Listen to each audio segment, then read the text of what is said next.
Parfait.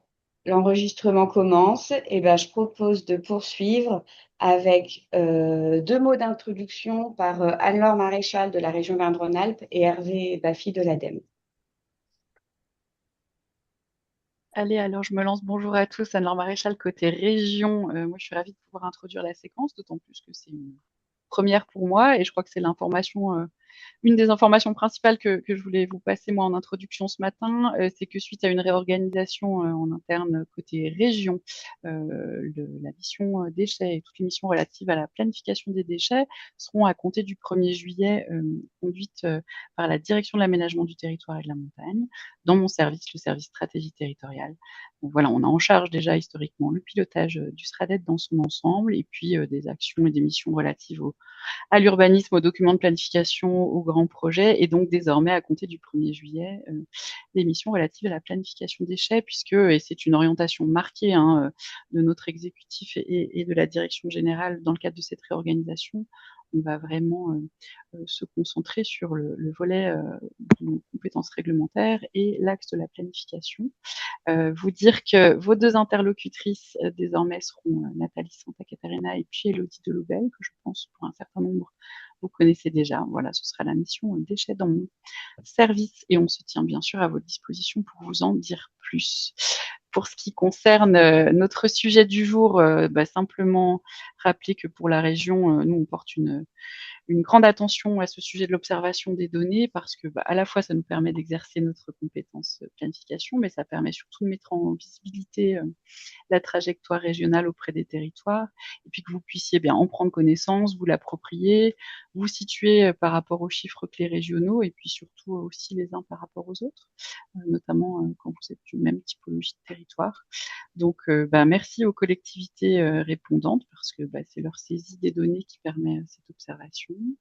Merci à l'équipe qui porte l'observatoire pour le travail d'appui dans la saisie d'ailleurs, la consolidation des données, la valorisation à travers des webinaires comme celui de ce matin, mais aussi via le site internet et puis la publication des chiffres clés. Et c'est peut-être la deuxième info que je vous donne à ce moment-là, c'est que la publication des chiffres clés pour cette année est un peu revue. On a souhaité avoir un document unique un peu plus synthétique qui permette une lecture peut-être plus dynamique des principaux indicateurs, C'est bon? qui vous donne à voir l'essentiel, et puis on renvoie C'est au bon. site internet Putain, pour désolée. avoir plus de détails.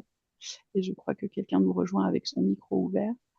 Et donc la synthèse, elle se présentera désormais en deux parties. Une première partie avec une entrée plus régionale selon la hiérarchie des modes de traitement, et puis une partie toujours régionale, mais avec une entrée par typologie de grands types de producteurs gestionnaires de déchets.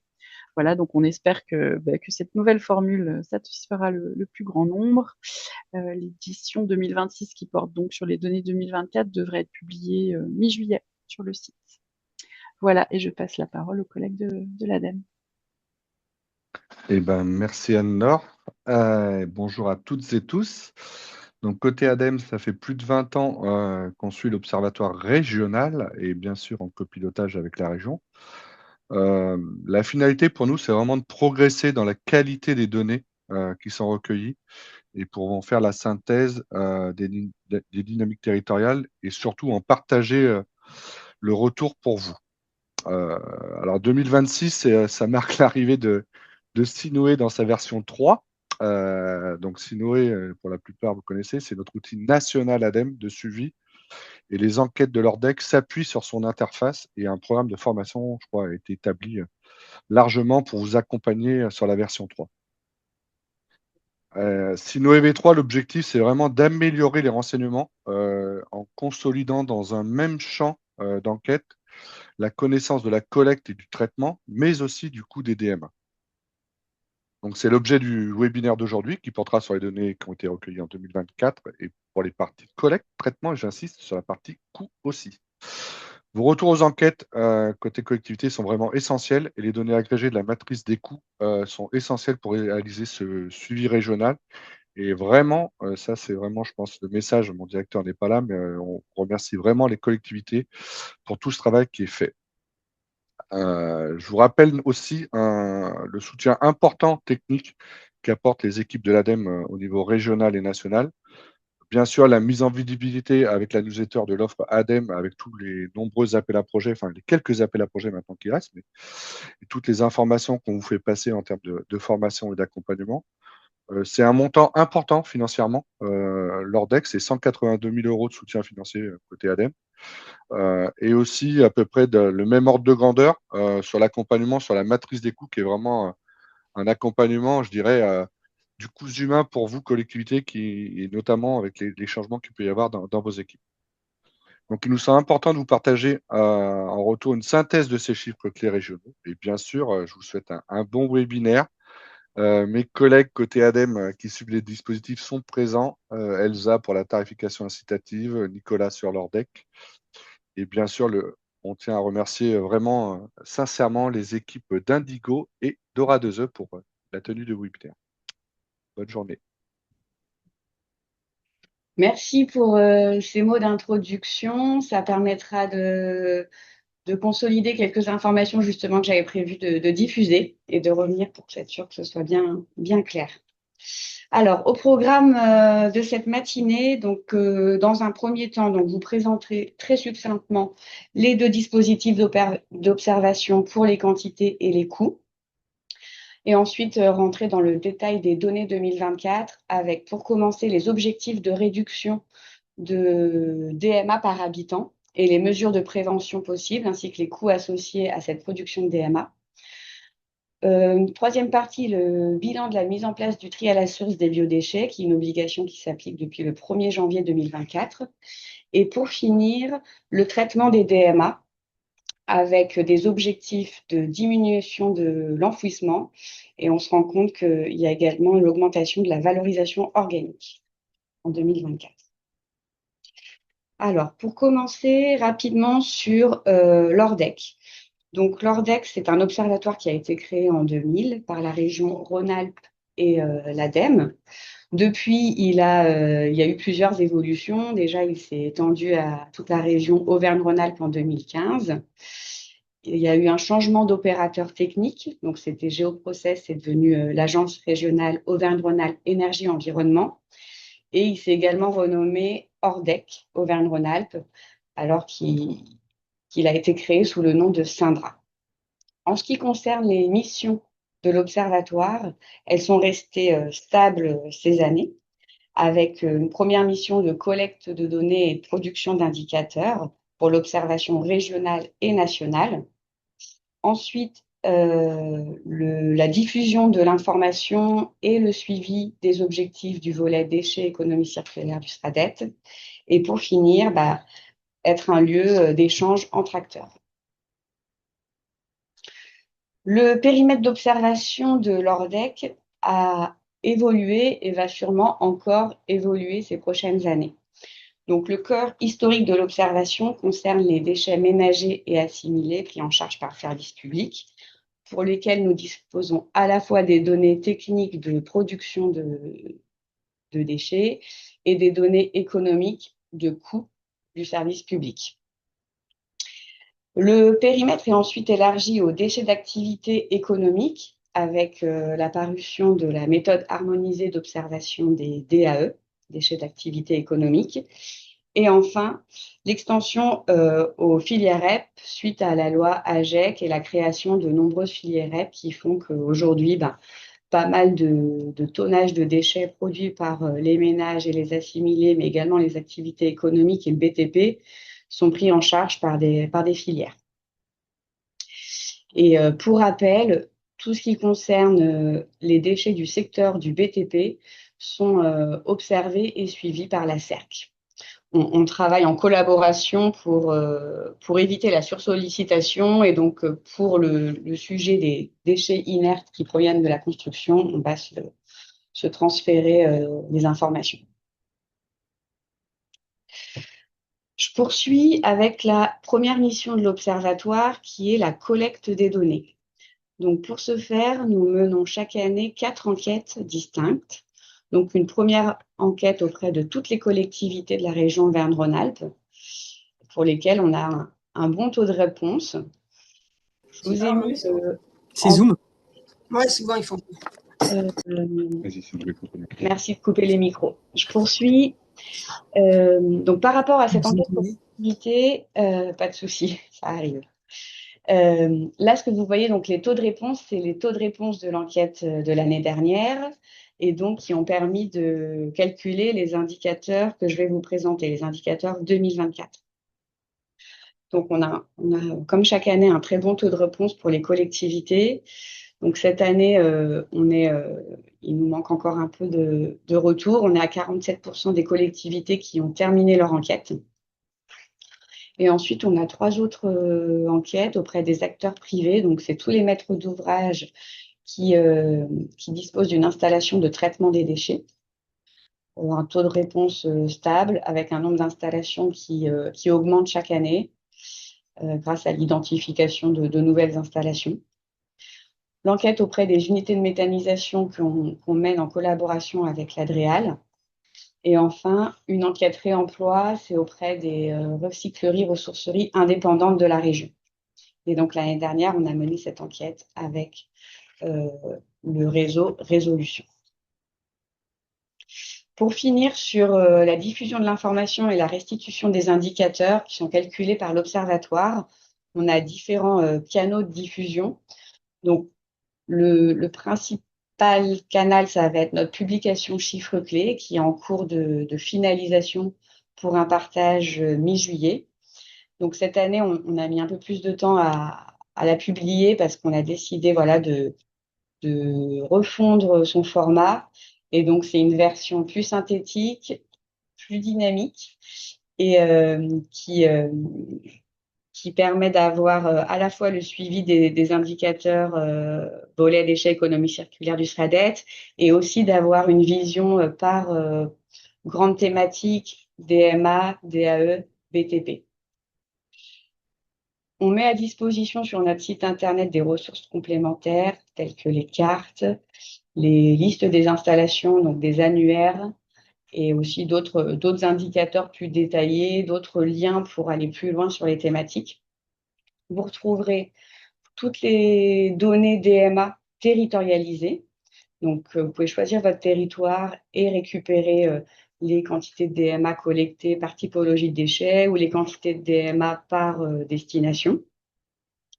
Et enfin, ces données, elles sont disponibles en data visualisation sur l'outil Terristory, donc qui permet d'avoir une cartographie des indicateurs par territoire, selon la maille souhaitée entre département, région, EPCI, territoire à compétence collecte et territoire à compétence traitement.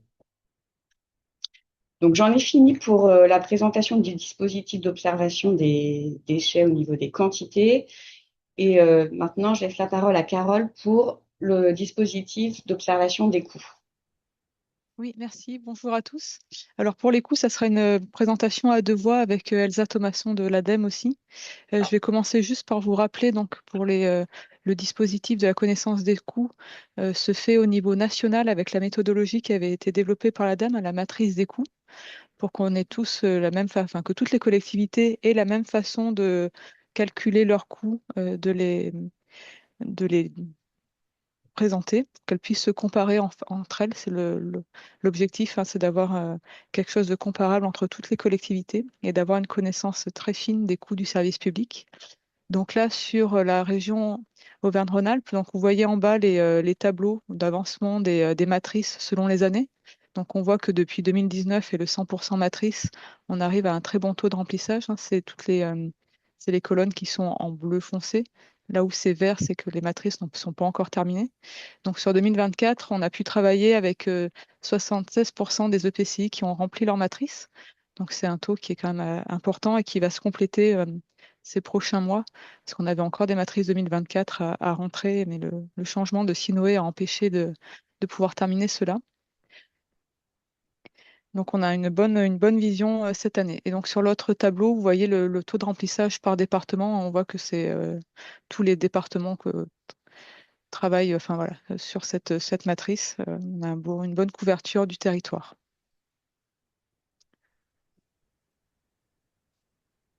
Donc, Elsa Thomasson de l'ADEME, tu es référente pour suivre les déchets des collectivités et la matrice des coûts. Je remercie Carole Barbier, que vous devez peut-être connaître déjà, je pense, puisqu'elle est référente sur toute la matrice des coûts pour Indigo, et vous avez après chacun dans votre département un pilote Indigo pour vos questionnements. Donc, je vais vous rappeler rapidement le dispositif de la matrice. Donc, c'est un outil de référence. L'ADEME vous met à disposition un tableur de remplissage qu'elle fait évoluer en fonction de votre service. Cette année, on a une colonne en plus sur la collecte des déchets alimentaires. Donc, ça nécessite de s'adapter, mais au moins après, on aura une vraie vision du coût de vos collectes de déchets alimentaires. L'ADEME vous met à disposition des formations pour les nouveaux arrivants de 2,5 jours. Il faut aller la chercher sur l'ADEME Academy. Ça ne s'appelle plus ADEME Formation, je vous informe. Maintenant, ça s'appelle ADEME Academy. Vous avez votre accompagnement Indigo, qui est important, qui est là pour un accompagnement individuel pour le remplissage. Et avec les nouvelles évolutions de Sino et V3, n'hésitez pas à les contacter. Donc, vos remplissages permettent d'alimenter une base de données sur laquelle on s'appuie pour faire des référentiels nationaux. Il y a un référentiel national qui est publié tous les ans pour voir votre évolution, et au niveau régional, on en a un tous les 2 ans.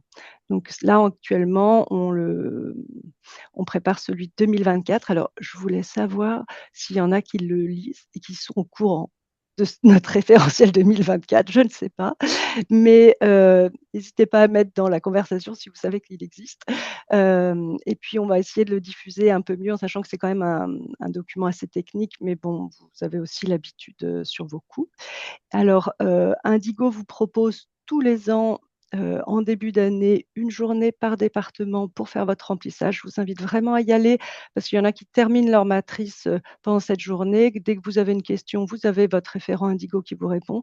Il faut avoir déjà intégré le grand livre. Je vous invite vraiment à ne pas rater ces journées-là qui vous permettent d'avancer. Et puis, il y a des journées d'analyse en fin d'année où là, on rassemble plusieurs départements et qui vous permettent de vous situer par rapport à votre service, par rapport à des collectivités de même typologie en France ou au niveau régional.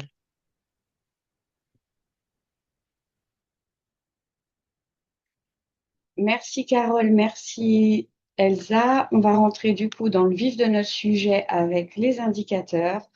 Donc juste avant qu'on aille vraiment dans le détail des DMA et des coûts, voici les principaux ordres de grandeur des déchets produits et gérés sur notre région en 2024. Donc, les déchets ménagers et assimilés pris en charge par le service public représentent 4,3 millions de tonnes, dont 3,8 millions de tonnes non dangereux, non inertes. Les déchets d'activité économique hors bout, hors assimilés et hors déchets du BTP et agricole représentent 2,9 millions de tonnes, non dangereux, non inertes. Et enfin, le secteur du bâtiment qui constitue de loin le flux le plus important en tonnage, avec 17,2 millions de tonnes, mais 16,1 millions de tonnes d'inertes. Donc, si on se compare sur un périmètre non dangereux, non inerte, on voit que les déchets ménagers et assimilés sont les plus importants en 2024.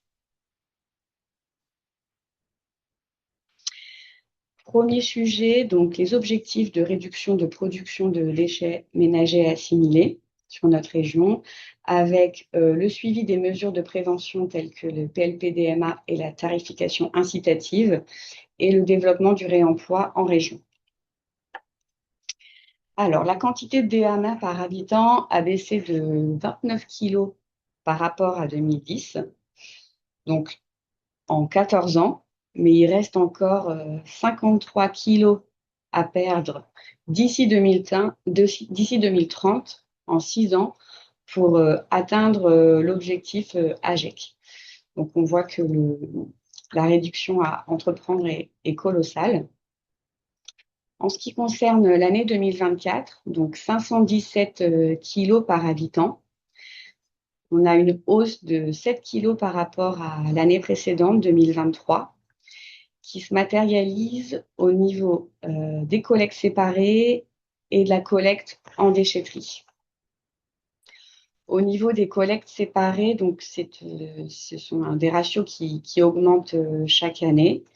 Et là, ce qu'on observe en 2024, c'est que l'augmentation, elle est liée spécifiquement aux collectes d'emballage papier et aux collectes de déchets alimentaires qui se déploient. Donc, pour information, là, les collectes séparées, ça prend en compte l'ensemble des collectes séparées mises en place par les collectivités, pas seulement les collectes emballage, papier et verre, les plus classiques. Alors, concernant la collecte en déchetterie, donc on voit que c'est le ratio le plus influent depuis 2022 sur le ratio de DMA total. Et donc, on a une hausse de 3 kg par habitant en 2024 par rapport à 2023, liée aux déchets verts qui ont fortement augmenté. Ils ont augmenté de 8 kg, alors que d'autres flux majoritaires tels que le bois, les gravats, les déchets en mélange, les mobiliers également diminuent entre 2023 et 2024, mais cette diminution est complètement masquée par cette augmentation des déchets verts. Donc, je vous propose qu'on aille un peu plus dans le détail des quantités de l'évolution des déchets verts depuis 2015. L'année à laquelle a été fixé l'objectif SRADET de moins 15 kg par habitant en 2031. Et donc, on voit que c'est des ratios qui fluctuent énormément d'une année sur l'autre. Ils sont soumis aux aléas météorologiques et c'est vrai que l'année 2024 est qualifiée comme l'année la plus pluvieuse de la décennie pour la région Auvergne-Rhône-Alpes. Donc, on s'attend à avoir pas mal de déchets verts. Pourtant, il existe quand même des mesures de prévention pour limiter ces quantités de déchets verts pris en charge par le service public. Donc, déjà, la majorité de ces déchets verts, on les retrouve en déchetterie. Il y a une petite partie qui va en aire de dépôt de déchets verts. Donc, c'est une solution pour désengorger les déchetteries publiques, mais qui ne va pas permettre de sortir ces déchets verts des DMA. Et donc, les autres mesures à entreprendre qui existent, c'est tout ce qui est gestion de proximité des déchets verts et qui permettent que le flux de déchets verts soit traité plus localement, soit valorisé par le particulier, par l'habitant, avec la mise à disposition de broyeurs, de services de location de broyage à domicile ou des pratiques, des bonnes pratiques telles que le mulching, pour valoriser la tonte de pelouse. Et donc, ces déchets verts, c'est un flux qui va être caractéristique des territoires ruraux et mixtes ruraux. Et donc, ça se reflète si on observe les ratios de DMA par typologie de territoire, entre urbains, ruraux et touristiques. Et ben, on voit qu'il y a une bonne disparité entre les typologies de territoire. Donc, d'une part, au niveau des DMA globaux, et cette disparité, on la retrouve également au niveau de la collecte en déchetterie. Et donc, ce qu'on observe, c'est que dans les territoires ruraux, il y a plus de déchets produits que dans les territoires urbains. Mais par contre, le geste de tri est plus ancré avec quand même moins d'OMR dans les territoires ruraux que dans les territoires urbains. Donc, voici pour un peu le tableau de la production de DMA en 2024. Et donc, on va dépeindre la même chose côté coût avec Carole et Elsa. Alors juste en introduction, un petit point méthodologique. Ce qu'on va vous présenter dans la suite du diaporama, ça va être des données qui sont issues du générateur de référentiel dans sa version de janvier 2026, donc des données 2024. On va avoir uniquement des médianes. Et comme le disait Elsa, on va bientôt publier le référentiel régional des coûts 2024, qui là est fait selon la méthodologie ADEME, comme ce qui est fait au niveau des référentiels nationaux. et où on va avoir des fois des moyennes pondérées ou des médianes. Donc vous pouvez, si vous comparez les chiffres d'aujourd'hui et les chiffres du référentiel, avoir des écarts sur certains points, parce qu'on n'est pas forcément sur la même façon de faire les calculs.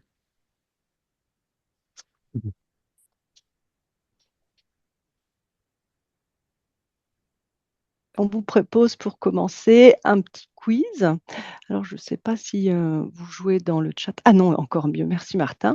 Donc, la question qu'on voulait savoir, c'est que l'année dernière, vous savez, on vous a présenté une augmentation des coûts qui était très importante de 10% entre 2022 et 2023.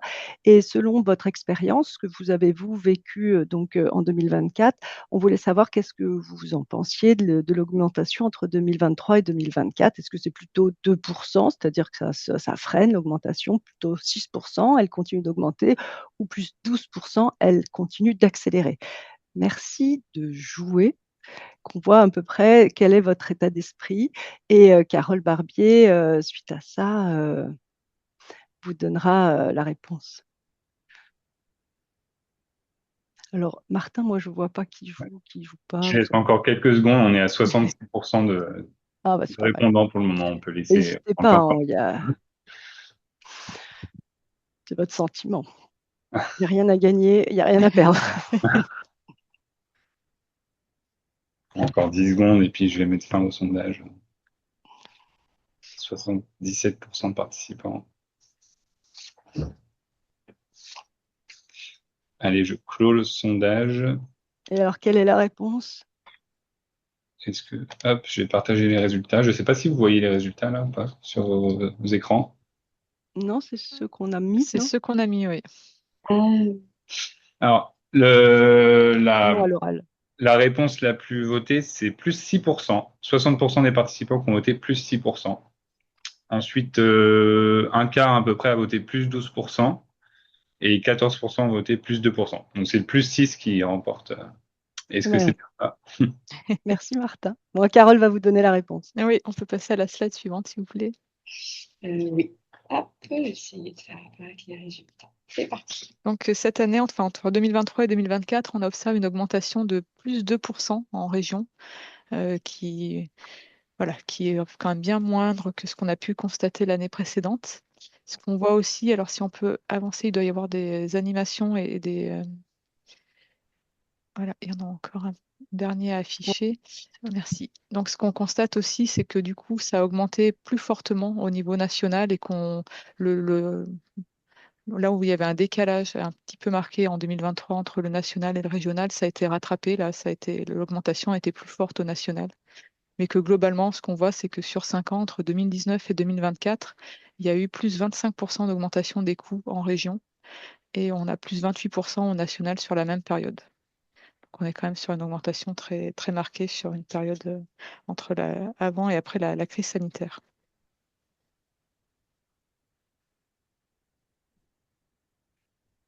Donc, je vais vous présenter la répartition des coûts aidés. Donc, les coûts aidés, on les présente toujours en euros hors taxes par habitant et par an. Et elles varient en fonction des typologies de vos collectivités. Globalement, on voit que pour 80% des collectivités, on a donc des coûts aidés qui sont entre 95 et 178 euros hors taxes par habitant, c'est-à-dire que ça double presque par typologie. Donc, ce qu'on voit que alors, si on met à part le touristique, parce que là, on est en population INSEE et donc on n'intègre pas l'ensemble des touristes. Donc, c'est pour ça que les coûts touristiques sont très, très hauts. Donc, si on met à part la typologie touristique, on voit qu'en Auvergne-Rhône-Alpes, c'est les territoires ruraux qui ont les coûts les plus importants avec 128 euros hors taxes par habitant. Et que ceux qui sont les moins chers, c'est les mixtes urbains avec 110 euros, enfin, ou 111 euros. Et ce qui est intéressant, c'est de les comparer à la médiane nationale. Et donc, on a un vrai décalage entre le national et notre région sur le coût donc, du SPPGD au niveau rural. C'est-à-dire qu'au niveau national, c'est ce qui est de moins cher. Et dans notre région, c'est là où on a le coût le plus cher. Alors, on se pose des questions, donc on se dit qu'on a des montagnes, Bon, d'accord. Mais je pense que ça fait, ça fait pas tout. On pense qu'il y a quand même un travail d'optimisation à faire sur, on a vu les déchetteries, puisque c'est la part la plus importante. Blandine vous a présenté, et donc sur ces déchetteries, il y a peut-être un travail d'optimisation et peut-être de régulation des apports en déchetterie. Et pour ça, l'ADEME vous propose de financer des études si vous voulez remettre à plat votre schéma directeur déchetterie, ou vous voulez modifier une déchetterie, la renouveler. On peut également donc financer les études. Donc n'hésitez pas à venir nous voir. Donc au niveau national, on voit que le mix rural et le rural sont très similaires, alors que chez nous, pas du tout. Le mix rural correspond au national, mais pas le rural. Et sur le reste, donc on voit qu'on a un mix urbain qui a fait son travail d'optimisation et qui est moins cher qu'au niveau national.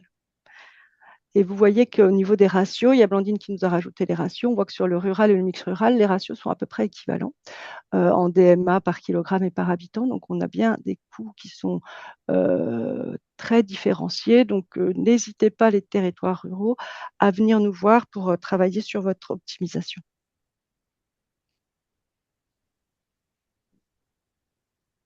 C'est Alors, bon. deuxième question. Alors, ce qu'on voulait vous savoir, d'après vous, vos flux de déchets que vous collectez entre les OMR, les déchetteries, les papiers, les biodéchets, quel était le plus cher par ordre décroissant? Est-ce que d'abord, ce qui est plus cher, c'est les OMR, puis après, c'est les déchetteries, puis après, les papiers et les emballages, ou inversement, enfin pas inversement, ou les OMR qui sont plus chers que les papiers, emballages ou les déchetteries, ou c'est vos déchetteries qui sont les plus chères parce que c'est là qu'il y a le plus de tonnage, ou ensuite aux OMR et après aux biodéchets. N'hésitez pas à jouer par rapport à ce que vous connaissez de vos coûts. Et Carole vous donnera la réponse après la suite. On a 64% de participation. Oui, les coûts aidés comprennent la collecte et le traitement. Ils comprennent tout complet. Je réponds à Jean.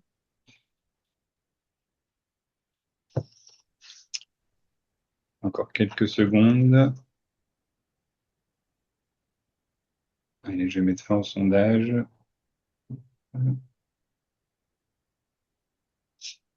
Et donc, la réponse qui arrive en tête pour 61% des votants, c'est OMR, puis déchetterie, puis papier emballage. Eh ben, c'est la bonne réponse, effectivement, si on passe à la slide d'après.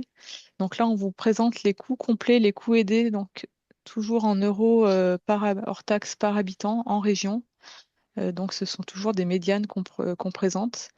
Donc les coûts complets, c'est toutes les charges euh, qui vont peser sur la gestion des déchets, donc les charges de structure, de communication, de prévention, de pré-collecte, donc ça va être la gestion des bacs, des points d'apport volontaires, les charges de collecte, les charges de transport, les charges de traitement. Et le coût aidé qui est sur la ligne d'en dessous, ça va être ce coût complet moins les produits qui ont été reçus par les collectivités, donc les soutiens en général des éco-organismes, les ventes des matériaux, les ventes de collecte sélective ou de déchetterie, et puis les aides également qui peuvent être reçues. Donc ce qu'on voit, c'est qu'effectivement, ça reste quand même les OMR qui présentent le coût complet et le coût aidé d'ailleurs le plus important, suivi après par les déchetteries et par les recyclables. Si vous vous amusez à faire les sommes, vous verrez qu'il y a un écart si on somme les 5 premières colonnes avec l'ensemble des flux. Donc cet écart est dû aux autres collectes qui n'apparaissent pas. Il peut y avoir sur des territoires des collectes d'encombrants, des collectes de déchets verts ou d'autres services encore qui sont proposés, par exemple aux collectivités, qui n'ont pas été présentés là parce qu'on est sur des flux qui ne sont pas présents pour toutes les collectivités qui sont qui diffèrent beaucoup d'une collectivité à l'autre. Donc l'avant-dernière ligne, on a les recettes qui sont perçues. Et de la part des recettes, c'est à peu près 29 euros par habitant, c'est à peu près 19% du coût complet pour lequel vous avez une recette.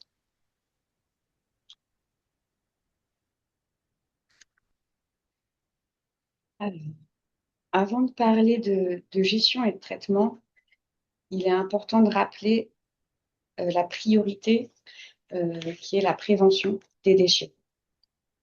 Alors, la réglementation européenne, reprise dans le Code de l'environnement et dans le volet déchets économie circulaire du SRADET, fixe une hiérarchie claire des modes de traitement.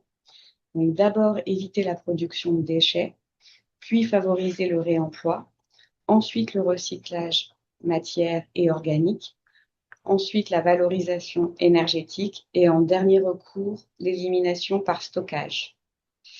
Cette hiérarchie, elle nous rappelle que l'enjeu ne se limite pas à mieux traiter les déchets produits, mais bien à en produire moins et préserver les ressources. Donc tout l'enjeu est d'inverser la pyramide de gauche vers la droite et d'éviter la production de déchets. Et donc les indicateurs présentés en fait essayent en tout cas d'évaluer la place occupée pour chacun de ces niveaux de la hiérarchie des modes de traitement. Alors, deux premières mesures. Ah non, pardon. On va parler d'abord des coûts de la prévention. Oui, merci. Donc, en termes de hiérarchie des modes de traitement, on voit qu'en termes de financement, les efforts ne sont pas encore portés sur la prévention. On n'est qu'à 2% des dépenses qui sont fléchées sur de la prévention. Donc, pour 2024, on arrive à 2,2 euros par habitant sur la région, ce qui est comparable au national où on est à 2,3. Alors, on a quand même bien augmenté par rapport à 2023 où on était inférieur à 2 euros par habitant, on était à 1,7 euros. Donc, c'est le fait que la gestion de proximité a été fortement poussée et qui s'est développée qui explique cette augmentation. Mais malgré tout, on voit que 80% des collectivités consacrent moins de 6 euros par habitant à la prévention. Donc, on est loin loin d'un fléchage prioritaire pour respecter la hiérarchie des modes de traitement.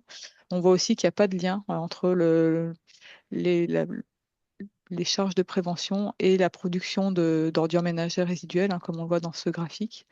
Il n'y a pas de lien non plus avec le mode de financement. Mais ça reste important de travailler sur la prévention et de soutenir les changements de comportement et l'acquisition de nouveaux gestes.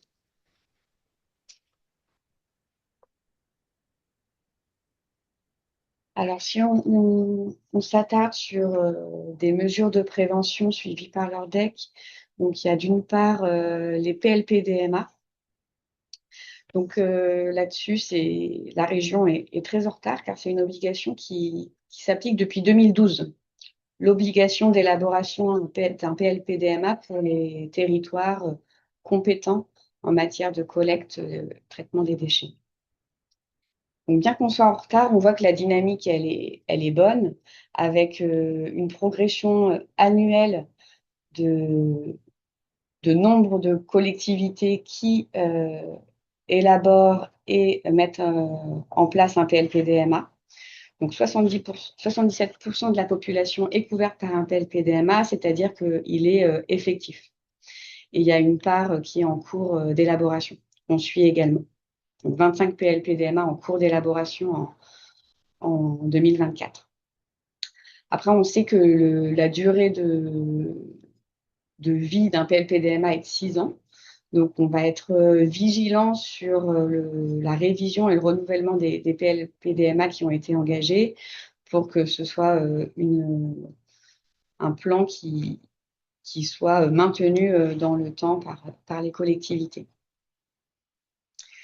Une seconde mesure de prévention, c'est la mise en place de la tarification incitative avec un objectif à 2025 de 36% de la population couverte. Donc, de ce côté-là, la dynamique est moins ascendante que du côté des PLPDMA.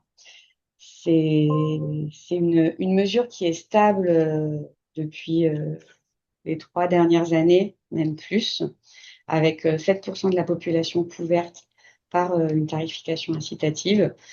Après, comme on est sur l'enquête sur les données 2025 en ce moment, on identifie des nouvelles collectivités qui mettent en place la tarification incitative. Donc, on devrait observer une évolution en cette fin d'année quand on va calculer les indicateurs 2025. Et après, ce qu'on suit également, c'est les mesures alternatives à la tarification incitative, qui est la collecte incitative. Donc, c'est-à-dire, sans passer par une tarification incitative, essayer de faire diminuer la quantité d'OMR par une fréquence de collecte adaptée, la mise en place de sacs spécifiques et d'autres choses que la tarification incitative. Donc là-dessus, on sait qu'il y a des choses qui sont mises en place. On ne les mesure pas encore de manière chiffrée côté Ordec. Et par contre, la tarification incitative, elle a un impact intéressant sur le coût du service public. Donc, ça présente un second avantage en plus de diminuer la quantité de déchets produits. Et oui, comme Blandine vous l'a dit, la tarification, enfin, les collectivités en tarification incitative ont un coût plus faible que les autres collectivités, que ce soit au niveau France ou au niveau région. Au niveau France, c'est donc les données en gris. On voit qu'on a à peu près 123 euros hors taxe par habitant et par an sur le coût France en 2024. Et on voit que pour la TI, donc il y a 156 collectivités, on est à 101, alors que sans tarification incitative, ils sont à peu près à 129. Donc, c'est bien les collectivités en TI qui permettent de réduire le coût global euh, du service déchets au niveau France.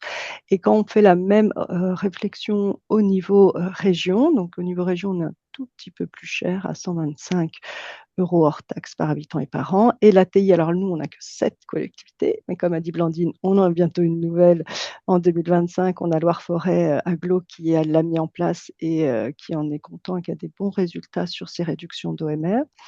Donc on en aura plus l'année prochaine. Donc, on est à 107 euros hors taxe, donc on est un peu plus que la moyenne française. Et sans TI, on est à 127 euros hors taxe. Donc, on voit que les collectivités sans TI en Auvergne-Rhône-Alpes ont optimisé plus que les collectivités au national. Donc, on voit quand même que la tarification incitative permet de réduire les coûts.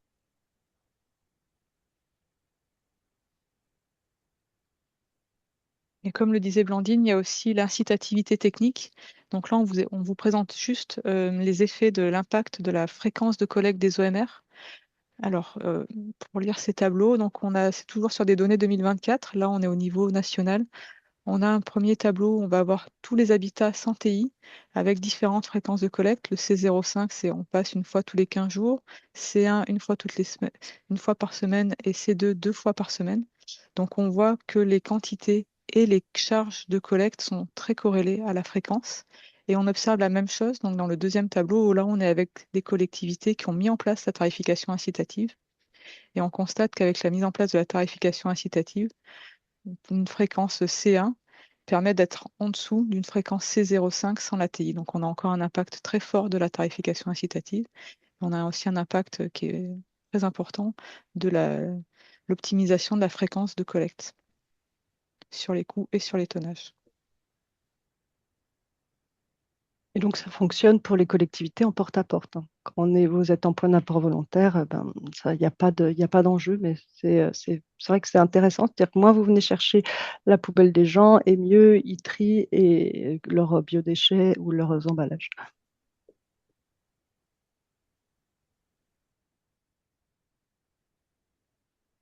Donc, dernier sujet après la prévention, donc éviter le déchet, c'est favoriser le réemploi.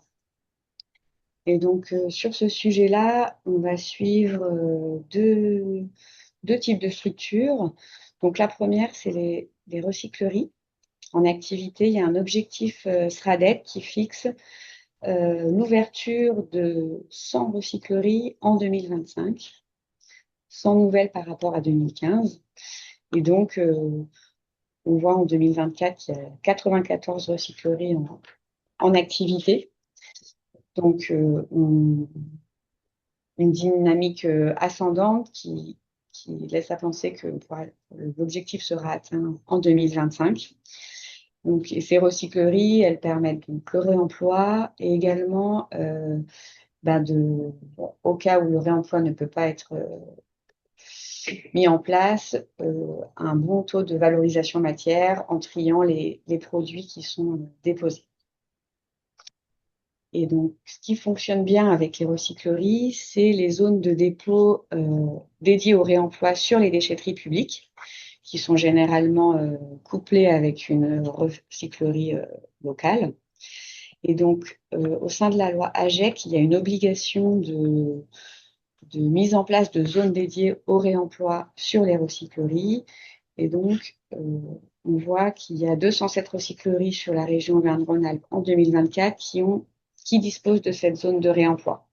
Ça représente 35% des déchetteries de la région. Donc, on est encore loin de l'objectif de 100% qui s'applique à toutes les déchetteries. Et donc, la dynamique, elle est à la hausse, mais avec cette dynamique moyenne de 28 déchetteries par an qui s'équipent de zones de réemploi, on voit que l'objectif il sera atteint qu'en 2038, alors qu'il est rentré en vigueur en 2020. Donc un effort à faire sur la mise en place de ces zones de réemploi sur les déchetteries publiques. On a fait le tour de cette première partie sur la production de déchets ménagers assimilés, les coûts aidés par typologie de territoire, par mode de collecte et les mesures de prévention et de réemploi. Donc, on peut accueillir un certain nombre de questions. Au niveau du timing, on a le temps de répondre à vos questions à l'oral, ou alors, s'il y en a dans le fil de discussion, de répondre également. Alors, il y a eu quelques questions, remarques dans le fil de discussion, donc je propose de commencer par relayer celles-là, afin que tout le monde puisse entendre les questions et les réponses. Et après, comme le disait Blandine, on pourra prendre les questions à l'oral si jamais il y en a. Donc, la première question, donc là, ça concernait la présentation en tant que telle. Est-ce que le document sera diffusé, donc le document de présentation? Alors oui, il sera diffusé à l'ensemble des participants à l'issue du webinaire, tout comme sera disponible l'enregistrement. Une question d'Isabelle Paillard. Bonjour, la collecte papier augmente de nouveau. Est-ce lié à l'arrêt de l'expérimentation WePub? D'ailleurs, ce dispositif avait montré son efficacité. Pourquoi n'est-il pas pérennisé? Donc là, il y a déjà eu des éléments de réponse apportés dans le chat que je relais, donc de la part d'Elsa. Et puis Elsa, si tu veux compléter ensuite à l'oral, je te laisserai prendre la parole. Donc, suite au rapport final sur le test mené par les territoires expérimentateurs accompagnés par l'ADEME, le gouvernement a décidé de ne pas généraliser l'opération et n'a pas autorisé l'usage du oui à la pub. J'ai rien à rajouter. Parfait. Ça nous attriste aussi, mais c'est comme ça. Une question sur les coûts. Est-ce que les coûts aidés comprennent la collecte et le traitement? Donc là, la réponse a été apportée à l'oral. Donc oui, ils comprennent bien la collecte et le traitement. Tout à fait. Et enfin, une remarque d'Olivier Mesalira. Concernant le sujet prévention, il serait intéressant de relativiser les résultats avec les données de mise sur le marché, comme par exemple les TLC et les DEA, qui ne cessent d'augmenter chaque année. Je ne sais pas si ça fait réagir quelqu'un ou pas. Nous, ce qu'on a remonté, c'est plutôt l'investissement en euros par habitant et par an sur la prévention, qui n'est pas très importante au niveau de la région. Mais on est tout à fait d'accord que le marché apporte beaucoup de choses dans les mains des personnes. Nous, on a juste remonté le fait que voilà, les collectivités s'emparaient pas tant que ça de ce sujet-là, avec une moyenne de 2,2 euros par habitant et par an. Merci Elsa. Il y a d'autres questions qui arrivent dans le chat de Stéphane Diff. Est-il envisagé des aides ADEME région ou autres pour la mise en place de zones de réemploi en déchetterie? Alors, je peux parler au niveau de l'ADEME, je laisserai la région parler. Au niveau de l'ADEME, on ne finance pas les zones de réemploi en déchetterie. Par contre, on peut financer les études pour une rénovation de déchetterie qui doit intégrer le réemploi. Nous, ce qu'on finance au niveau des déchetteries, c'est le suivi du service. Donc, c'est on peut vous financer, on peut vous accompagner sur la partie de tout ce qui est barrière d'accès, badge, lecteur de plaques, panneaux numériques et logiciels de suivi pour gérer, savoir qui vient pas, et dont les entreprises. Parce que je pense aussi qu'au niveau rural, elles n'ont pas d'autre choix que de venir souvent dans vos déchetteries publiques, mais il faut qu'elles payent le vrai tarif d'une entreprise. Je laisse la région parler pour le reste. Et côté région, non, pas d'aide à ce jour. Donc, Merci à vous deux. Je continue avec des questions sur les coûts. Avez-vous une présentation des coûts à la tonne? Alors, dans la suite du diaporama, il y en aura une par rapport au traitement des OMR. Et après, il y aura quand même plus de choses dans le référentiel régional qui va paraître. Là, on est quand même sur une présentation de 2 heures, donc on ne peut pas tout détailler. Merci Carole. Et enfin, avez-vous des données à nous transmettre sur les coûts pour un système de collecte OMR et CS en PAV que nous pourrions comparer au PAP? Avec une petite précision, 100% en PAV. Ça sera pareil, il y aura plus de choses dans le référentiel régional. Et il y avait eu, Carole, un webinaire, Indigo, dans le cadre du marché avec l'ADEME, propose des webinaires aux collectivités régulièrement. Et il y avait eu un webinaire pour comparer porte-à-porte Et l'apport volontaire, oui. et apport volontaire.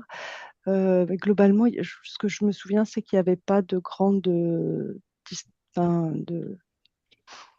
distinction. C'est en fonction de comment vous le mettez en place, de, du réseau que vous mettez en place. Je crois qu'il y a ça. Par contre, on n'a pas sur le point d'apport volontaire, vous n'avez pas de moyen d'agir comme sur le porte-à-porte en réduisant les fréquences de collecte. C'est les gens qui viennent. Donc, on a moins de maîtrise dessus. Et sur les coûts, on en a. Il y en aura donc dans le référentiel. Et Carole, il est proposé encore ce webinaire ou pas sur, Là, on arrive sur la fin d'un cycle. D'accord. On arrive fin juin, donc c'est vrai que le cycle qu'on avait entamé en mars de webinaire se termine. Et il y en aura un nouveau en septembre, pour lequel je n'ai pas encore en tête tout ce qui sera proposé. Voilà. N'hésitez pas, Indico vous envoie des mails avec les différents webinaires sur des sujets intéressants, dont celui de la déchetterie, moi, que j'ai trouvé très bien, et celui de l'incitativité technique aussi. Donc, ça vous prend 2 heures, mais vous apprenez plein de choses. Il y a beaucoup de retours d'expérience. Merci pour ces éléments. Il n'y a pas d'autres questions dans le chat. Alors, n'hésitez pas, s'il y a des personnes qui veulent prendre la parole à l'oral, vous pouvez lever la main. Dans la barre d'outils de Zoom, là, il y a un petit outil lever la main, donc n'hésitez pas. On peut attendre quelques secondes et sinon, on pourra poursuivre la présentation s'il n'y a pas d'autres questions à ce stade.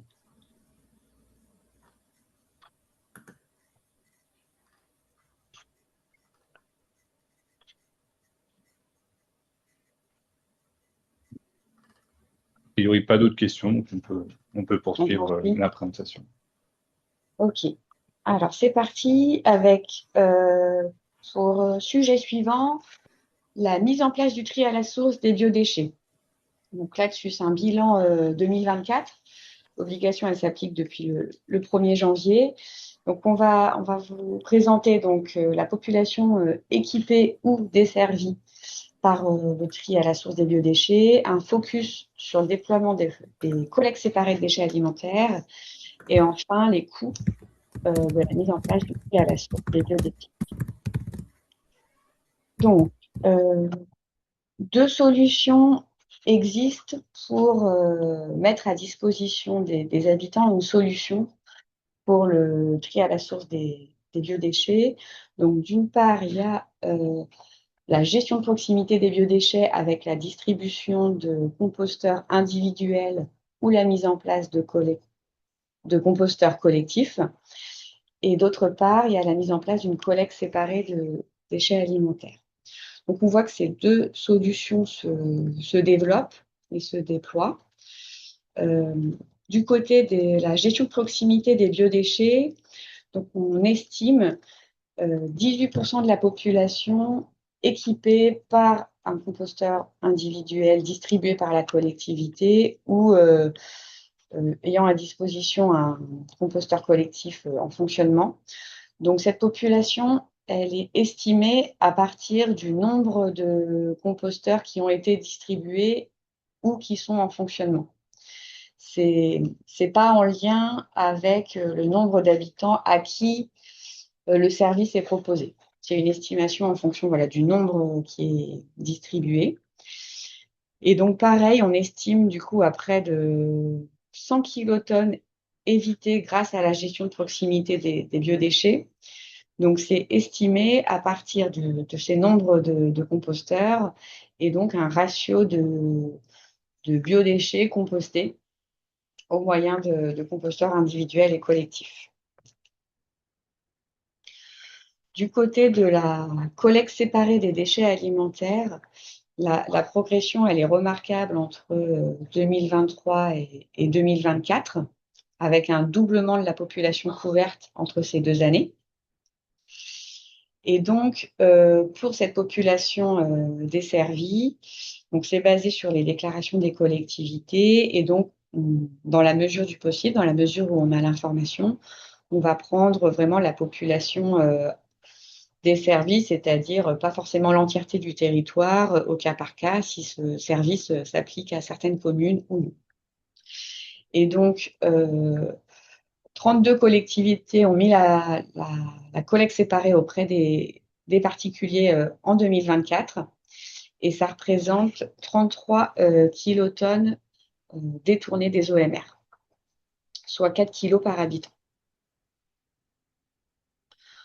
Si on regarde un peu plus dans le détail la collecte séparée des déchets alimentaires, on voit que c'est une solution qui est mise en place par les métropoles et les agglomérations, les territoires urbains. Et donc, sur la carte, vous avez l'ensemble des collectes séparées. Donc, vous avez on a un peu plus de collectivités, un peu plus de kilotonnes collectées que la diapo précédente, parce que ici, en fait, on va prendre l'ensemble des collectes, aussi bien celles qui sont auprès des particuliers et auprès des assimilés. Parfois, la frontière, elle est mince entre les deux. Donc, ça nous paraît peut-être plus juste de prendre ce tonnage de 35 kilotonnes collectées auprès des ménages et on reste à 4 kilos par habitant au niveau régional. Vous pouvez retrouver cette carte sur le site de l'Ordec qui détaille les ratios par territoire. J'apporte juste une petite nuance pour le territoire de Clermont-Auvergne Métropole, pour qui on a 42,1 kg par habitant de biodéchets collectés, ce qui est beaucoup plus important que pour les autres territoires, car c'est une collecte mixte déchets alimentaires et déchets verts. Donc, c'est une subtilité à avoir en tête quand on analyse ces résultats.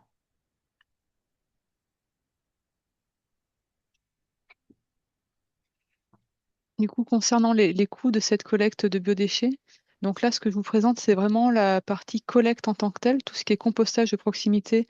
Pour ceux qui sont un peu familiers avec la matrice, jusqu'à cette année, on était répartis les coûts sur les OMR et les déchetteries, donc on ne pouvait pas l'extraire. Là, ça va changer à partir des matrices 2025. Donc là, on est vraiment sur la partie collecte en tant que telle. Nous, on a travaillé sur 17 collectivités alors qu'on en avait 26 qui avaient mis en place la collecte parce qu'on a eu une petite problématique entre l'enquête collecte et l'enquête coût, où on a des écarts assez marqués. Ça ne sera plus le cas prochainement grâce aux évolutions sur Sinoé.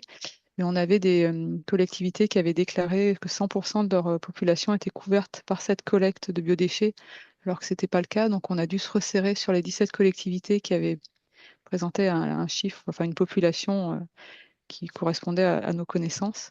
Donc on a 2,2 millions d'habitants qui ont été pris en compte dans nos calculs. Et on est en habitants desservis. On a tout remonté en habitants desservis.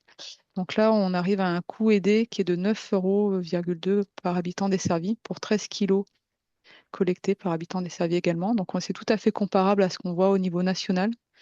Et si on regarde les coûts par étape, donc en bas, ça va être la pré-collecte. On a un peu moins de 2 euros par habitant pour la pré-collecte. C'est la collecte qui est le plus cher en fait. On est à 5 euros par habitant.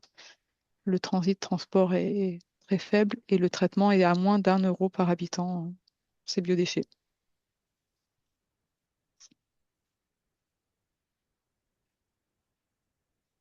Merci Carole. On a fait le tour de ce qu'on voulait vous présenter sur le tri à la source des biodéchets. Et donc le dernier sujet, ça va être le traitement des DMA avec l'augmentation de la valorisation organique et la diminution de l'enfouissement. Donc pour commencer, déjà, c'est une vision globale de l'orientation des DMA. Donc c'est l'ensemble des DMA inertes et dangereux inclus qui sont représentés et qui sont mis au regard de l'objectif AGEC qui est d'atteindre 55% de valorisation en 2025. Donc valorisation matière et valorisation organique. En 2024, on a 48% de DMA qui sont orientés vers une valorisation. Donc, il reste encore une part certaine qui s'évalue à 0,25 millions de tonnes en 2024 à valoriser pour atteindre cet objectif de 55%. Ce que vous pouvez également remarquer sur ce graphique de gauche, c'est que la part des DMA orientée vers la valorisation matière diminue entre 2023 et 2024. On perd 3 points. Donc ça, c'est une évolution méthodologique de l'ORDEC, c'est-à-dire qu'on a pris en compte les taux de valorisation des déchets soumis à filière REP communiqués par les éco-organismes pour calculer ce taux de valorisation global. Et donc, les années précédentes, par défaut, on appliquait une destination de valorisation matière en l'absence d'information. Donc, on a des résultats plus justes. Et donc, par contre, ça fait baisser cette part de DMA qui s'oriente vers la valorisation matière. Et donc, ce qu'on observe en 2024, c'est l'augmentation de la valorisation organique qui se comprend avec la forte quantité de déchets verts en 2024 et l'augmentation de la collecte des déchets alimentaires en 2024 également. Donc, si on regarde un peu plus précisément les deux modes de traitement des biodéchets, donc dans un premier temps, là, c'est les entrants en plateforme de compostage hors boue et hors sous-produits agricoles. Donc, on voit que c'est une filière qui est stable sur les 4 dernières années, avec 550 kilotonnes de biodéchets compostés. Il y a 20 kilotonnes de bois broyé qui est l'apport en matière sèche. Et ce qui reste, ça va être des boues et des sous-produits agricoles. Et donc, la plateforme de compostage est le mode de traitement pour les déchets verts, qui sont largement majoritaires, et les déchets verts issus des DMA. Car du coup, donc, par rapport à ce que vous voyez sur le graphique, donc, on a 69% qui sont des biodéchets traités en plateforme de compostage. Et parmi ces biodéchets, 75% sont issus des DMA. Ça représente 413 kilotonnes en 2024.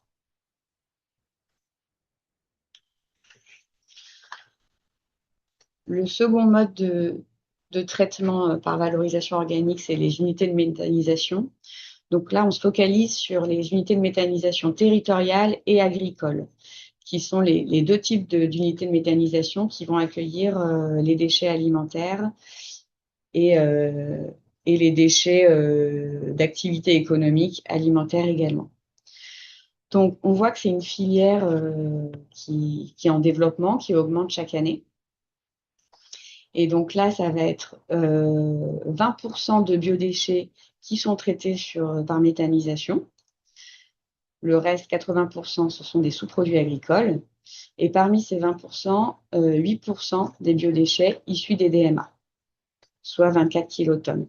Donc ça reste une part faible de DMA qui sont traités en unité de méthanisation, mais on voit que cette part, elle augmente chaque année. Et donc, on a plus 23% en 2024 par rapport à 2023 de déchets alimentaires traités par méthanisation.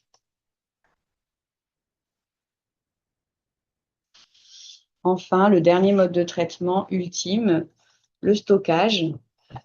Donc, la loi AGEC fixe un objectif de maximum 10% de DMA enfouis en 2035.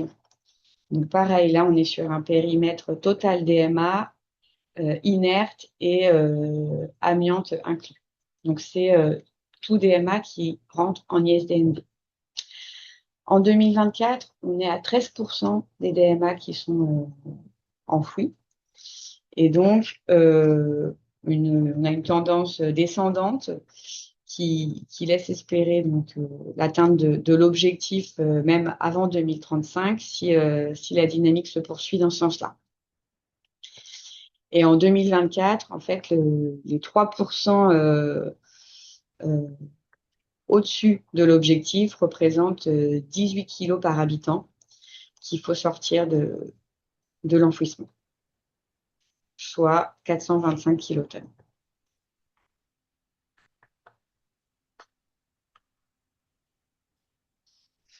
Et pour finir, un petit point sur les coûts. Selon les filières de traitement, donc juste pour les ordures ménagères résiduelles, donc là, c'est bien des coûts à la tonne. On est toujours avec des médianes. Donc la première ligne, on compare au niveau régional les différents modes. La deuxième, c'est la comparaison avec le national. Donc on voit qu'au niveau régional, le stockage et l'incinération sont comparables. On est à peu près à 130 € la tonne.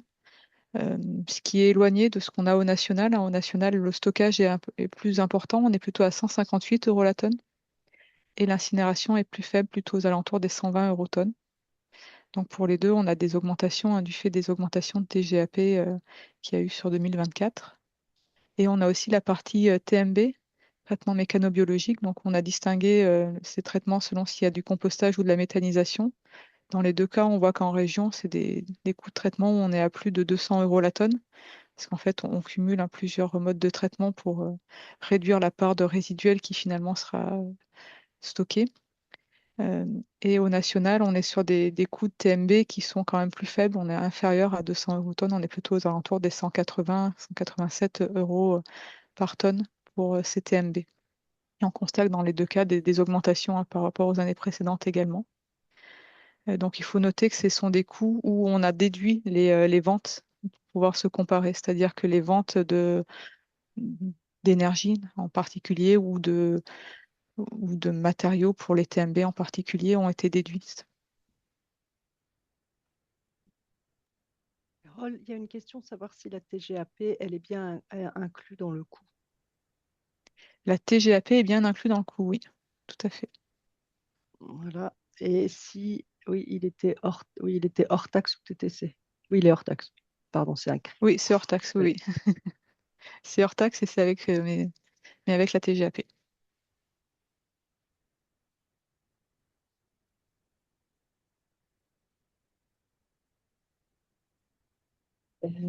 Alors, on en a fini pour cette deuxième partie sur le tri à la source des biodéchets et le traitement des DMA. Est-ce qu'il y a des questions dans le fil de discussion auxquelles il faut apporter une réponse ou qu'on peut partager à tous? Oui. Alors, il y a une question là sur le coût enfouissement à laquelle la réponse vient d'être apportée, mais sinon il y avait eu deux questions avant. Une première de Mathieu Tissot. Est-ce que vous comptez les composteurs grutables comme de la collecte séparée? Oui, tout à fait. Parce qu'on vient les chercher, les collecter et les traiter à part. On n'est pas sur du compostage in situ qui est utilisé par les habitants, donc c'est bien de la collecte. Et une deuxième question de Fiona Bouchard. Quels dispositifs sont nécessaires pour qu'un méthaniseur agricole puisse accueillir des biodéchets, donc à la fois déchets alimentaires et végétaux, d'une collectivité? Quel dispositif? Ouais. Ouais. Alors, ça va être un peu trop technique pour moi pour apporter une réponse maintenant. Mais Il faut un hygiéniseur, je pense, pour monter en oui, température. mais ce que je propose, c'est qu'on regarde, on peut regarder les cas où ça se présente pour ensuite aller partager ces cas existants. Et sinon, on peut également relayer l'information à Guillaume au sein de l'Agence régionale Auvergne-Rhône-Alpes Énergie Environnement, qui est expert sur la méthanisation et qui pourra apporter une réponse complète là-dessus. T'as des éléments, Marc? Non, bah, effectivement, je pense que Et en plus de l'hygiéniseur pour accueillir ce type d'intrant. on a une remarque dans le chat de Paul Ferré. En TMB, il y a aussi des coûts fixes par habitant. Donc trimécano-biologique. Je ne sais pas si ça amène des réactions ou pas. C'était plus une remarque qu'une question. Je pense que nous, on l'intègre, c'est-à-dire que nous, enfin, Carole, hein, je parle sous ton contrôle, c'est toi qui es beaucoup plus experte que moi. En fait, vos syndicats de traitement vous font payer soit un coût à l'habitant et puis après un coût à la tonne, ou ils vous font payer soit juste un coût à la tonne. Ça, c'est leur choix à eux. Donc, nous, on prend le coût complet. Oui, tout à Celui que fait. vous inscrivez sur votre matrice.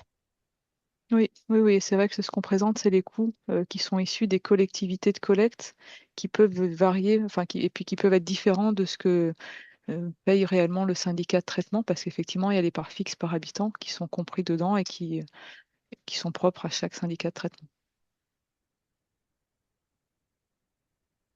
Alors, il y avait une main levée dans le chat. Donc, Monsieur Bourviac, vous pouvez prendre la parole si vous le souhaitez.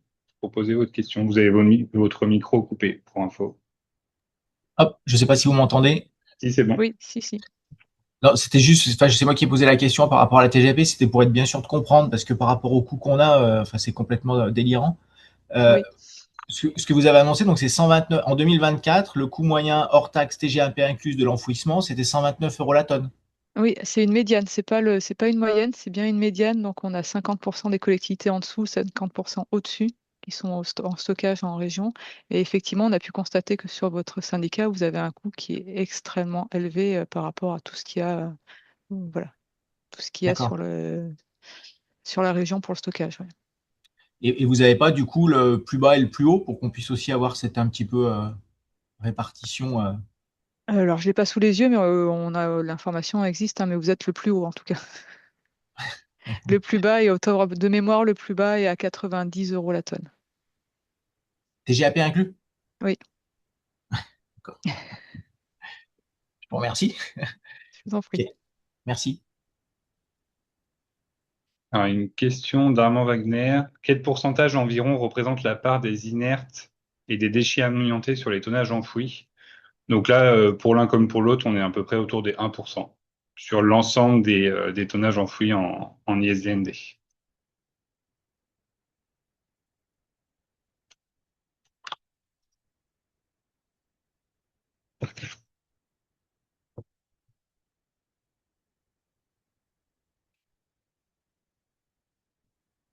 Il n'y a pas d'autres questions pour le moment dans le chat.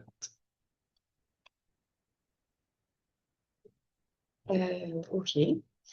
Donc, si des questions vous viennent suite au partage des diapos ou au visionnage du webinaire, si vous voulez revivre cette session, n'hésitez pas à nous les transmettre. Ce qu'on a l'habitude de faire, c'est aussi de mettre à disposition une FAQ avec l'ensemble des questions qui ont été posées. Donc, on pourra enrichir aussi les réponses après coup. Donc, en tout cas, n'hésitez pas, on est disponible pour toutes les questions. Dans ce cas-là, je propose de poursuivre avec du coup la conclusion de ce webinaire. Donc là, cette diapositive, elle vous récapitule les principaux objectifs qui ont été présentés.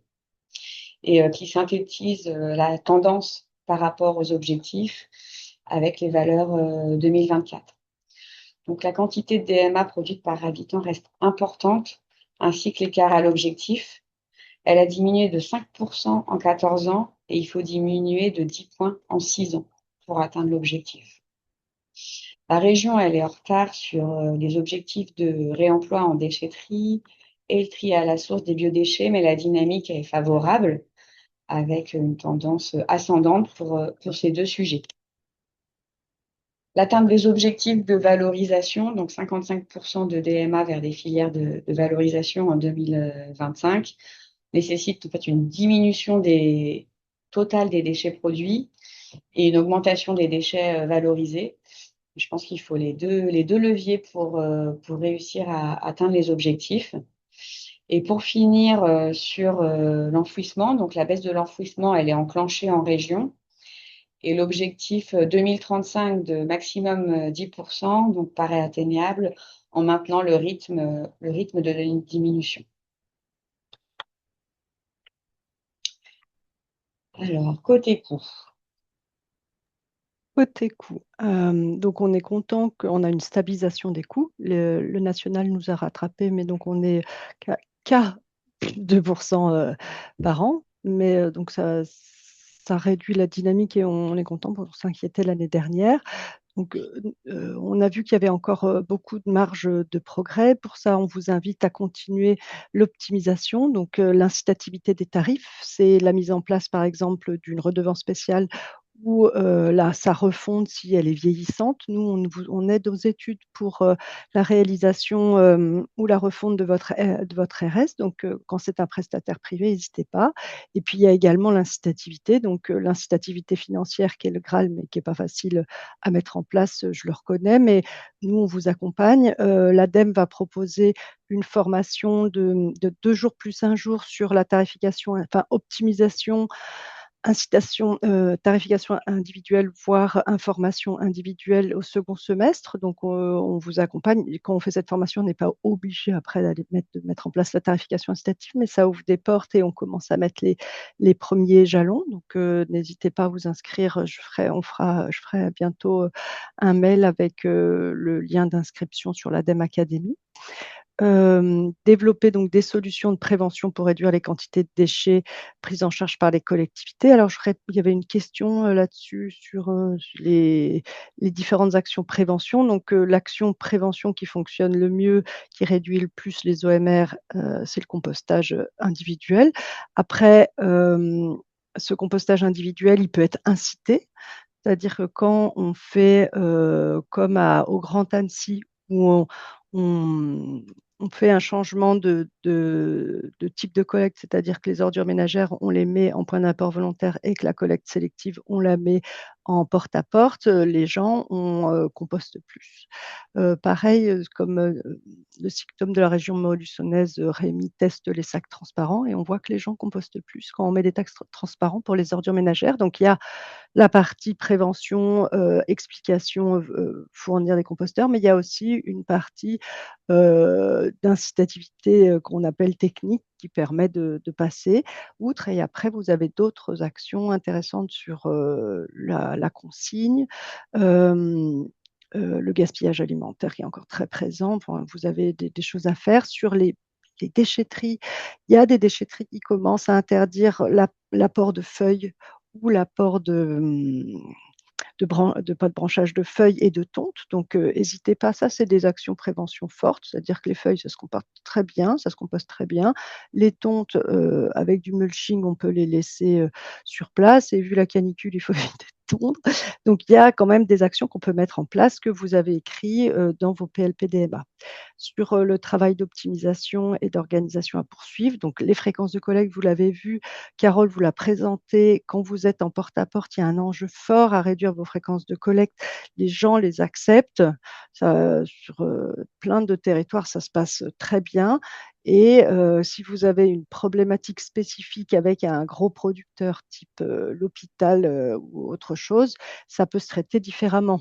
Donc, réduire les fréquences de collecte pour le reste et après voir si vous avez une RS pour pour ce gros producteur. Développer la gestion à la source des biodéchets, donc on en a parlé tout à l'heure, parce que 100%, on n'y est pas encore. Et c'est un vrai enjeu pour réduire vos EMR qui vous coûte le plus cher, hein, on l'a vu dans le webinaire. Et faire financer le vrai coût du service aux producteurs non ménagers, hein. Vous êtes souvent majoritairement en TEOM, et en TEOM, les communes ne payent pas, les écoles ne payent pas, les lycées ne payent pas, les collèges ne payent pas. C'est l'usager qui paye pour eux. Donc, avec la mise en place d'une redevance spéciale, les pros, mais également tous ceux qui sont exonérés de TEOM, commencent à payer un vrai coût de leurs déchets, et ça permet de, d'avoir un signal prix, et ils commencent à réfléchir et peut-être à mettre en place des actions qui réduisent leur, qui, qui réduisent leurs ordures ménagères et améliorent le tri. Et puis, on parlait de l'optimisation des déchetteries. Il y a un enjeu à savoir qui vient à votre déchetterie, si c'est des pros, à les faire payer pour qu'ils trient mieux, et travailler donc avec vos reps. Et sur les déchets verts, Blandine vous l'a dit, là, on a eu une explosion l'année dernière. Bon, cette année, je pense que ça ne sera pas le cas, mais il y a des actions à mettre en place, et je vous renvoie encore vers les webinaires d'Indigo qui sont très intéressants.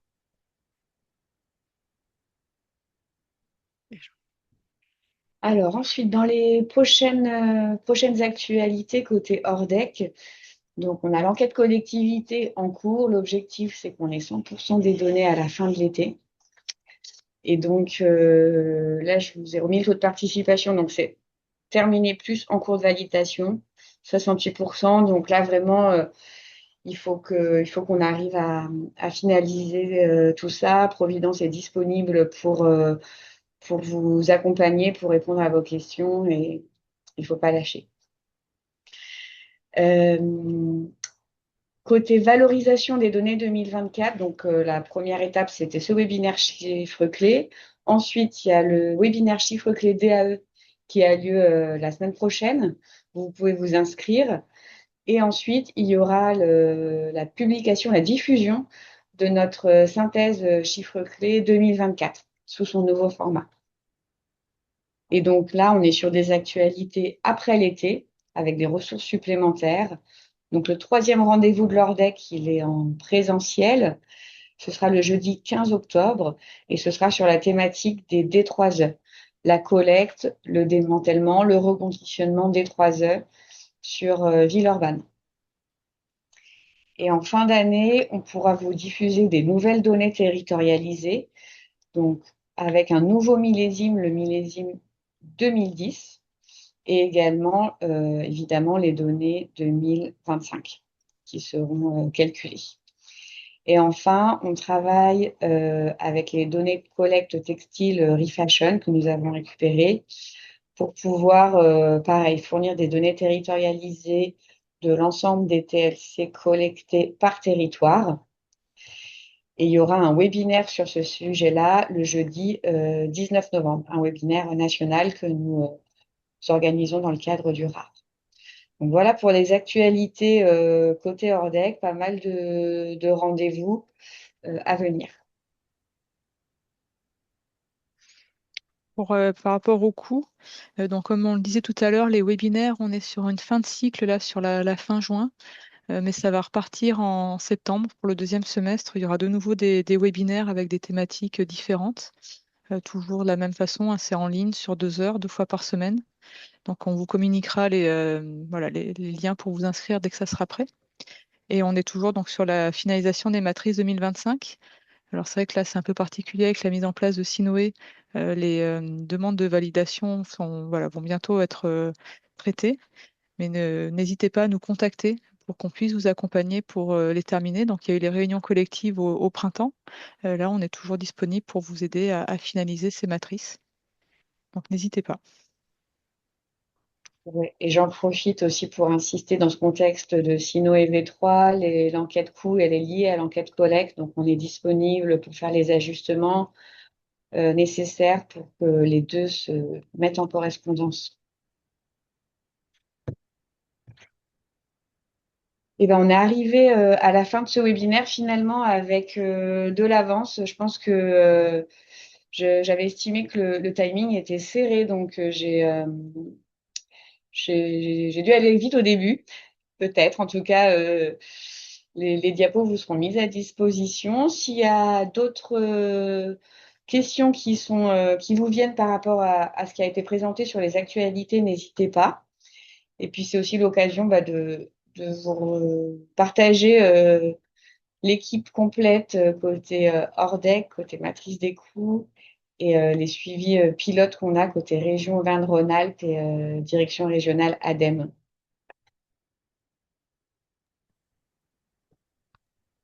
Je peux En tout répondre cas, peut-être à la vas-y, question de Elsa. Fiona Bouchard. Je vois pas le fil de discussion, pardon. C'est pas grave. Donc, avez-vous des accompagnements ou des temps de rencontre pour nous aider à appliquer strictement la redevance spéciale auprès des entreprises, écoles et commerçants pour la collecte et les accès en déchetterie? Donc, l'ADEME avait organisé en 2025 une rencontre de 2 jours sur les déchets assimilés. Si vous m'en mettez, je peux peut-être vous envoyer les documents qui avaient été présentés dans ce cadre-là. Et puis, l'ADEME organise 2 fois par an, donc 2 rencontres par an, une spécifique sur la tarification incitative et l'information incitative, et une autre sur l'incitativité technique. Donc, celle de 2026 a été réalisée en avril, donc ça sera l'année prochaine. Et on pourrait avoir des retours d'expérience proposer un retour d'expérience et des échanges sur l'ARS auprès des entreprises, des écoles et des commerçants. Le roi de l'ARS, c'est Mathieu Tissot au Cyclum. On l'a donc fait intervenir en 2025. Si vous pouvez aussi peut-être vous rapprocher de lui. Et parce que nous, donc, moi, je peux juste vous envoyer les retours d'expérience existants et puis après, surveiller nos mails quand on fait des rencontres pour y participer. Ah, si vous êtes adhérent à Idealco, ils ont fait un cycle de 3 webinaires sur l'ARS qui sont très intéressants. Donc, je vous invite à les regarder.